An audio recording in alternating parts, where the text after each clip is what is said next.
ইতালির বোলোনিয়া শহর। সো এই শহরটা আসলে রং, স্বাদ আর গন্ধে ভরা এক অবিস্মরণীয় অভিজ্ঞতা হয়ে থাকবে আমার কাছে। কারণ বিল্ডিংগুলো খুবই সুন্দর, লাল ইটের। আর হচ্ছে অনেক মজার, মজার খাবার পাওয়া যায়। আমি আসলে অ্যাক্সিডেন্টালি এই শহরটা ঘুরেছি। কারণ আমার প্ল্যান ছিল আমি ইতালির ফ্লোরেন্স ঘুরবো। কিন্তু ওই দিনগুলাতে অনেক গরম ছিল। সেজন্য আমি হঠাৎ করে ভাবলাম ওকে ফ্লোরেন্স না যেয়ে বোলোনিয়া কাছে আছে, এখানে একটু ঘুরে আসি। সো একটা দিনের জন্য আমি এই জায়গাটা ঘুরেছিলাম। খুবই সুন্দর, খুবই মজার, মজার খাবার পাওয়া গিয়েছিল। আমার কাছে খাবারের কথা বারবার বলছি কারণ পাস্তা-টাস্তা অনেক ধরনের খাবার আমি খেয়েছি। আর ঘুরেছি অনেক সুন্দর।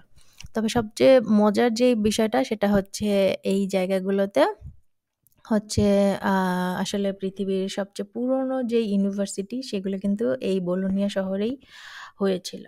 সো এত সুন্দর একটা হিস্টোরিক প্লেসে ঘুরতে পেরে আমার খুব ভালো লেগেছিল। আমি এই জায়গাটা নিয়ে অনেক ডিটেইলসে কিছু ভিডিও অলরেডি আমার পেজে শেয়ার করেছি। আপনারা কে, কে দেখেছেন অবশ্যই আমাকে জানাবেন কেমন লেগেছে। আর এই জায়গার ল্যাম্প পোস্টগুলো আমার কাছে খুব ইন্টারেস্টিং লেগেছে। মানে উপর দিকটা তো খুব সুন্দর কারুকাজ। কিন্তু নিচের দিকটা দেখে মনে হয় যে একটা বাঘ বা সিংহের পা। সো দেখেন কতটা সুন্দর। আমি হাঁটছিলাম তো বারবারই একটু পরপর এই ল্যাম্প পোস্টগুলো দেখে আমার কাছে খুবই সুন্দর লেগেছে। মানে কতটা সুন্দর রাস্তাঘাট, বিল্ডিং কতটা কারুকার্য করা, কতটা সুন্দর আসলে চোখে না দেখলে বোঝা যায় না। আমার কাছে খুব ইন্টারেস্টিং লেগেছে এই শহরটা। মানে হেঁটে, হেঁটে ঘুরে দেখার মতো একটা খুব সুন্দর শহর।